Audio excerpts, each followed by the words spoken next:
拳擊手基礎防守4式之 blocking。防守咧好簡單嘅啫，都係嗰幾尾㗎啦。我哋嚟一個示範先。好，咁一陣間 Tommy 好慢咁樣打幾個 jab 啦。第一個啦，呢個叫做 block 啦，即係擋啦，呢個係最 basic 啦，係啦。好，第二個咧，我哋會做 parry 啦，就係打埋嚟咧，我哋會拍走嗰啲拳頭。係啦。好，第三啦，我哋會做 slip 啦，係啦，係啦。好，咁防守咧，仲有一個咧，我哋會叫做 rolling 啦。roll 過去 ，roll 過去 ，roll 過去。咁呢4款咧就係拳擊手最簡單嘅防守技巧。好，咁我哋會介紹第一個 block 啦。咁 block 會點樣做咧？就係咧，如果我隻手就咁擺喺度啦 ，OK，Tommy 你都要打埋啦。你會見到我頭係咁震嘅。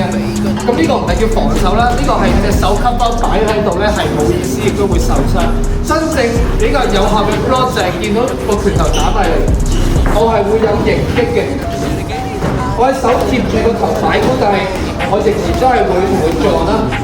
OK， 好，咁實戰示範啦。依家一陣間咧 ，Tommy 會 random 打啲直拳俾我。